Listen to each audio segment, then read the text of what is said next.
Hello students, आज हम लोग प्रोबेबिलिटी में स्टार्ट करने जा रहे हैं। सबसे पहले तो हम कुछ छोटे छोटे क्वेश्चंस सीखेंगे, ठीक है, और इसके बाद हम दो तीन छोटे छोटे नए टॉपिक्स भी और आज कवर करेंगे।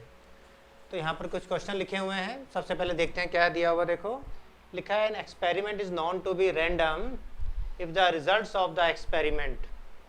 आगे हमें फिल इन द ब्लैंक्स में बताना है कि एक एक्सपेरिमेंट को हम रैंडम एक्सपेरिमेंट कब कहते हैं, ठीक है। तो उसका आंसर है the an experiment is known to be random if the results of the experiment can be selected at random. अगर उस एक्सपेरिमेंट के जो रिजल्ट्स हैं उन रिजल्ट्स को भी हम एट रैंडम सेलेक्ट कर सकते हैं तो वो एक्सपेरिमेंट रैंडम कहलाता है। फॉर एग्जांपल, अगर हमें प्रोबेबिलिटी ऑफ एक डाइस को अगर हमने थ्रो किया, ठीक है, डाइस को थ्रो करें तो 1 2 3 4 5 6 कुछ भी आ सकता है। तो एट रैंडम हम इनमें से किसी एक नंबर को चूज किया, प्रोबेबिलिटी ऑफ 4 फाइंड कर सकते हैं ना, प्रोबेबिलिटी ऑफ 4। तो प्रोबेबिलिटी ऑफ 4 कितनी आ जाएगी, 1/6, ठीक है। तो result of the experiment can be selected at random. किसी रैंडम रिजल्ट को सिलेक्ट करके उसकी प्रोबेबिलिटी अगर हम फाइंड कर सकते हैं तो ये एक्सपेरिमेंट रैंडम एक्सपेरिमेंट कहलाता है। फर्स्ट क्वेश्चन हो गया। सेकंड क्वेश्चन देखेंगे। The two events can not occur simultaneously. जब दो इवेंट्स इकट्ठी साइमल्टेनियसली अक्कर नहीं हो सकती, कैन नॉट, तो उनको हम क्या कहते हैं, आप लोग बताओ। They are known as mutually exclusive events.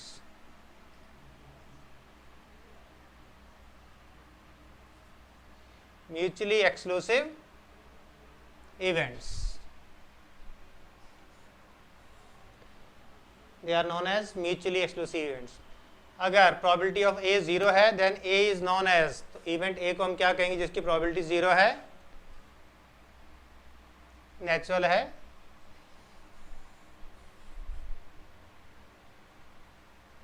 Impossible event. क्या कहेंगे उसको हम, impossible event. Probability of B is equal to 1 then B is known as, तो बी को हम क्या कहेंगे जिसकी प्रोबेबिलिटी 1 है, इसको हम कहेंगे श्योर इवेंट। क्या कहेंगे इसको हम, sure event. If probability of A is equal to B, then the events A and B are known as equilikely events.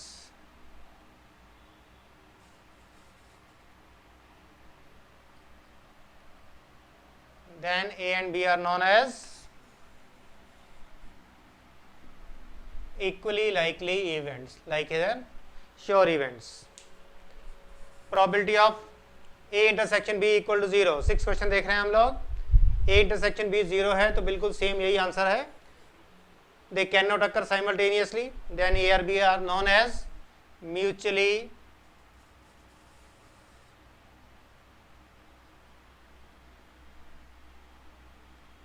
Exclusive events. तो A और B को हम क्या कहेंगे, दे आर, तो लिखने का ढंग डिफरेंट था, आंसर सेम है। A and B are known as mutually exclusive events.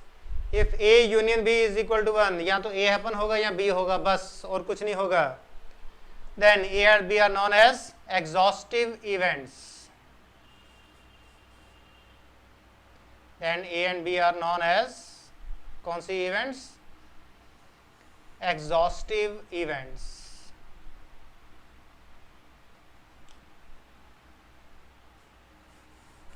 A और B को हम कहेंगे एग्जॉस्टिव अगर A union B equal to 1 है। If probability of A plus probability of B is equal to 1, ठीक है, दोनों का सम मिलाकर 1 आ गया। तो 8th क्वेश्चन को मैं यहाँ पर थोड़ा सा समझा रहा हूँ, ध्यान से देखो। Solution of question 8, A plus B is equal to 1। देखो, अगर हम probability of A union B निकालें तो फॉर्मूला आता है इसका, probability of A plus probability of B minus probability of A intersection B, ठीक है।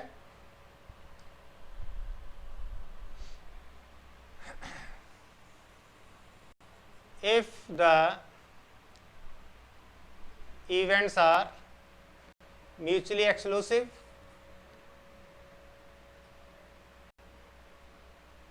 एंड एग्जॉस्टिव, अगर इवेंट्स म्यूचुअली एक्सक्लूसिव भी हैं और एग्जॉस्टिव भी हैं तो क्या होगा, probability of A intersection B 0 हो जाएगा like this, and probability of A union B equal to 1 हो जाएगा, ठीक है।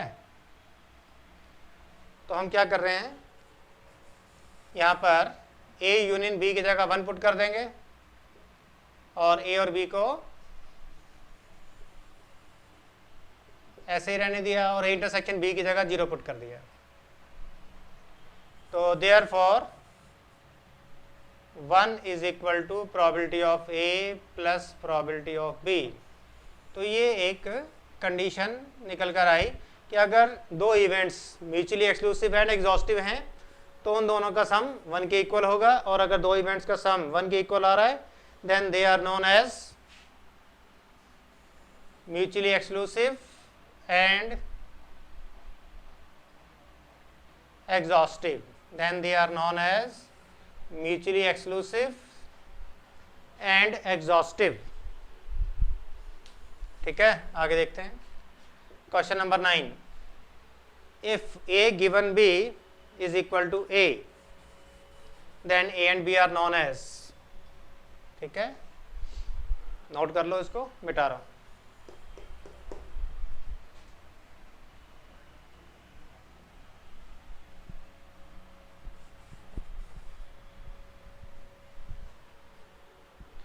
क्वेश्चन में दिया है solution of question number 9, A given B is equal to probability of A.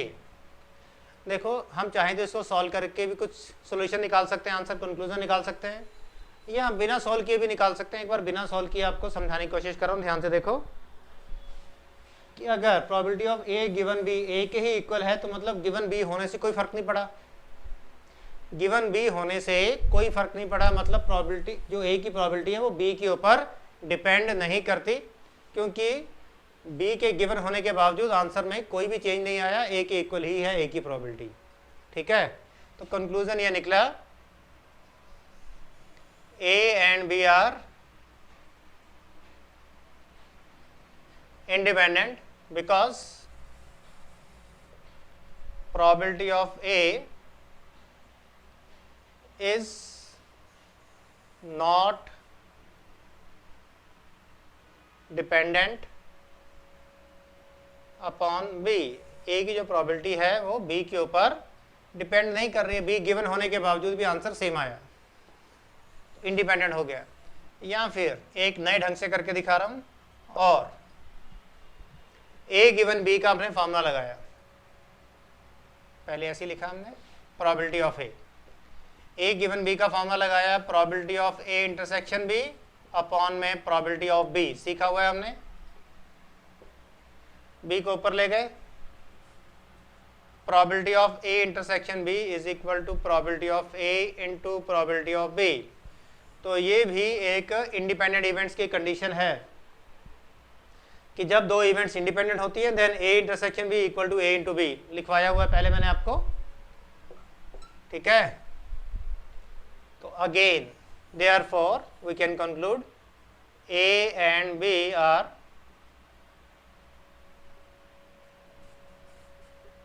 Independent. तो ये था क्वेश्चन नंबर 9, नोट करो।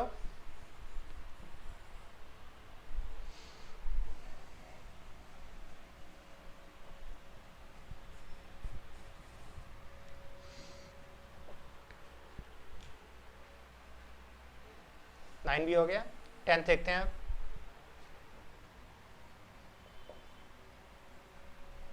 सॉल्यूशन क्वेश्चन नंबर 10 दिया है, probability of a minus B is equal to probability of b minus A.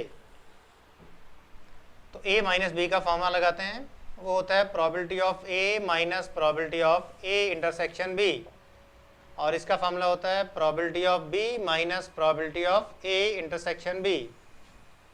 तो ये इसके साथ कट गया, तो therefore probability of A is equal to probability of B, then therefore A and B are क्या होंगी, ये रहा A equal to B, they are equilikely।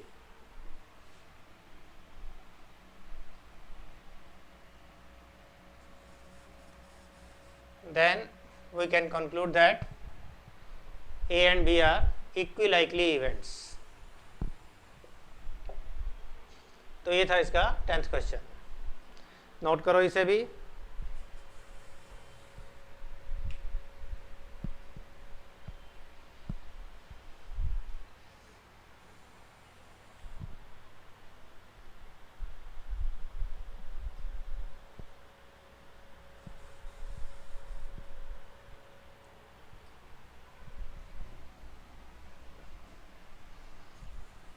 अब हम यहाँ पर एक नई चीज़ सीखने वाले हैं, that is odds in favour of A. Question देखो दिया है, if probability of A equal to 3/10 है, then odds in favour of A क्या होगा। तो देखो इसका मीनिंग है, इसी का सोल्यूशन लिखवा रहा हूँ। Question number 11, if probability of A is equal to 3/10, तो probability of A dash A happen ना हो, इसकी प्रोबेबिलिटी कितनी होगी 7/10, 1 में से माइनस कर दिया इसको। तो therefore ratio of the event A is equal to A is to A bar is equal to 3:7 हो गया। अच्छा, ए और ए बार की अगर रेशो निकाली जाए, ए 3/10 और ए डैश या ए बार एक ही बात होती है, ए डैश 7/10, तो दोनों को काट के रेशो बना दे, 10 कट गया, 3:7 आ गया। ठीक है, और A is to A dash की रेशो ही odds in favour of A कहलाती है। इसी को लिखने का दूसरा ढंग है odds in favor of A is equal to 3:10, 7। दोबारा समझा देता हूँ, is equal to the ratio of A is to A dash, that is equal to 3:7।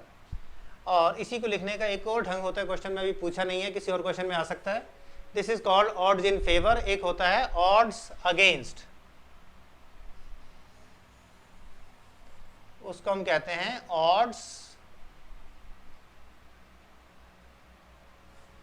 Against ए। तो ये होती है ratio A dash is to ए, उल्टी रेशो हो गई। अच्छा, 7 पहले आ जाएगा, 3 बाद में आ जाएगा, 7:3। मेरे ख्याल से देखो क्लियर है, लिखने का एक नया ढंग है। ए और ए डैश की रेशो कहलाती है ऑड्स इन फेवर, और ए डैश पहले और ए बाद में, that is called odds against the event A, 7:3।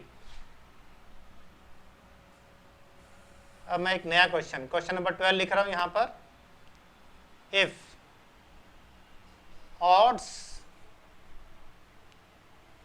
in favor of A is equal to 5:8, therefore probability of event A क्या होगा। फेवर लिखा है, तो जो पहले वाली रेशियो है वो ए की प्रोबेबिलिटी है 5, और अपॉन में दोनों का सम निकाल देंगे, 5 + 8, that will become 5/13।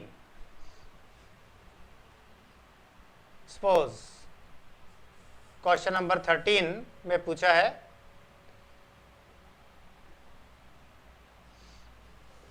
If odds against A are 7:3,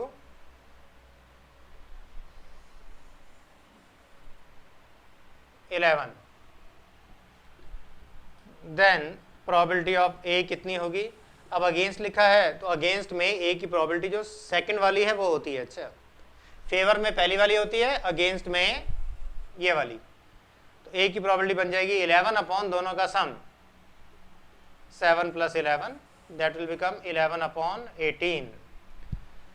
तो ये दोनों की रेशियो है, जैसे रेशियो होती है ना 1:1 रेशियो आ जाए तो फ्रैक्शन बनाएंगे तो 1/2 1/2 बन जाएगा, 2:1 है तो 2/3 1/3, ऐसे ही 5:8 रेशियो है तो प्रोबेबिलिटी निकालेंगे तो 5/13 8/13, 8/13 हो जाएगा ए डैश की प्रोबेबिलिटी। और ऑड्स अगेंस्ट लिखा हुआ है तो पहले ए डैश है और बाद में ए है, तो प्रोबेबिलिटी ऑफ ए हो जाएगा 11/18। अगेंस्ट लिखा है तो बाद वाली रेशियो का फ्रैक्शन बना देंगे, फेवर लिखा है तो पहली वाली के साथ बना देंगे, ठीक है। सारा नोट करो, फिर हम आगे चलेंगे।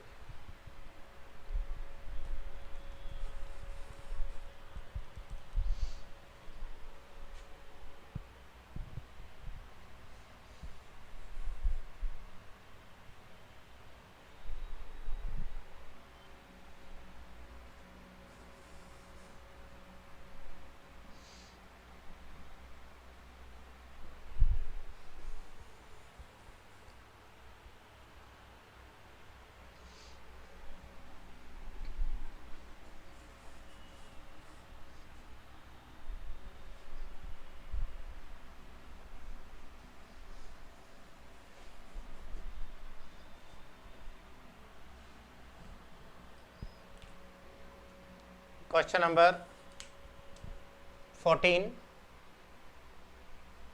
में लिखा हुआ है if probability of A intersection B equal to probability of A into probability of B, then आप लोग बताओ क्या होगा? ए एंड बी आर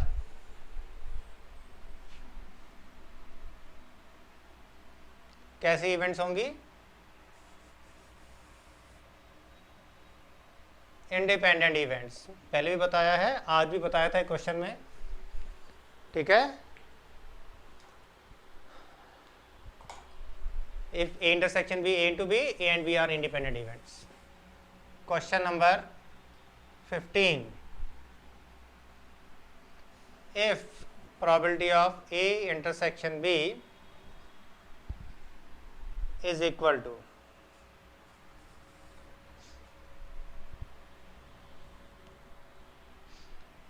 नया क्वेश्चन लिख रहा हूं, if probability of A given B is not equal to probability of A, then we can say that event A is dash. Event A क्या है? देखो अब इंडिपेंडेंट तो है नहीं है ना, क्योंकि बी के ऊपर डिपेंड कर रही है। बी का हैपन हो गया तो आंसर अलग आया और जनरल आंसर एक अलग आ रहा है ए का। Therefore event A is dependent upon B, ठीक है। क्या आंसर आया? Then event A is dependent upon B, और ऊपर आया था then A and B are independent. तो हमने लगे हाथों देख लिया कि इंडिपेंडेंट डिपेंडेंट इवेंट्स कैसी होती हैं। एक क्वेश्चन और देख लेते हैं, question number 16, if probability of A given B equal to probability of A होता तो इंडिपेंडेंट इवेंट्स, पहले भी आया था दोबारा बता दिया, अच्छा। Then they are called independent events, क्योंकि बी के हैपन होने के बावजूद, बी के कि बी हो चुका है ये गिवन होने के बावजूद ए की प्रोबेबिलिटी में कोई फर्क नहीं पड़ा। ए गिवन बी ए के इक्वल ही है, ठीक है। सारा नोट करो।